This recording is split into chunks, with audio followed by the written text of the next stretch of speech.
police in East Lansing, Michigan, shed a little more light today on the shootings that killed 3 students at Michigan State University. They said the gunman, Anthony McRae, had 2 9mm handguns that were purchased legally but not registered. 4 students remain in critical condition today. A 5th has been upgraded to stable. That he felt that he was slighted in some way by people or businesses. Did a mental health issue amplify that, or was it a component of that? We're not sure at this point. No one was injured in the derailment, but as the cleanup continues, there are more questions about the chemicals released into the environment, including vinyl chloride, linked to cancer and known to cause dizziness, headaches, and other short-term symptoms that residents have complained about. Many now worried about the effect on the community's children. My grandkids are only 6 months and 2 years old, so I was very concerned with them growing up in this town, what they'll have to endure. We are absolutely going to hold Norfolk Southern accountable, and I can promise you that. At least 5 lawsuits have been filed against Norfolk Southern, including a class action suit by some East Palestine residents. To help us understand more about the potential risks residents of East Palestine could face, I'm joined by Peter DiCarlo, Associate Professor of Environmental Health and Engineering at Johns Hopkins University. Thank you for being with us. And Peter DiCarlo, if you lived in East Palestine, what would you need to hear, what would you need to see from officials in order to feel safe living there?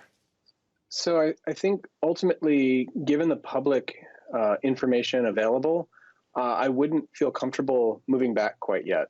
And what I'd need to see is evidence that there are no more emissions coming from the accident site, and that the inside of my home was safe to be in. And so I haven't seen data that suggests that either of those things are true yet. Former Ambassador Nikki Haley announced her candidacy for president today, making her the first Republican to challenge former President Donald Trump for the 2024 GOP nomination. She's got a lot to sell. She's a very popular former governor of one of the very earliest GOP primary states. She showed some real leadership chops with the Dylann Roof massacre and the taking down of the Confederate flag that you showed in the intro.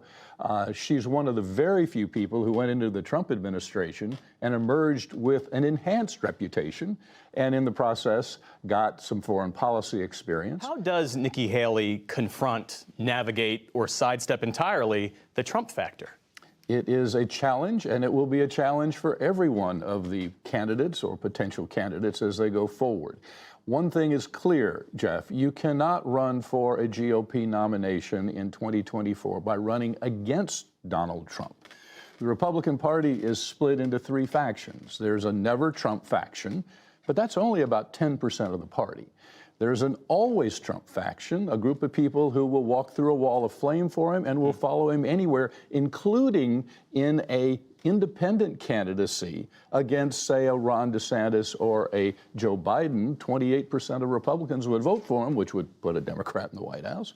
But the largest portion of the Republican Party is a maybe Trump faction. Those are people who voted for him twice, supported him as president, but are really interested in an alternative who looks more like a winner and carries less baggage. And that's the group she's going to try to go for.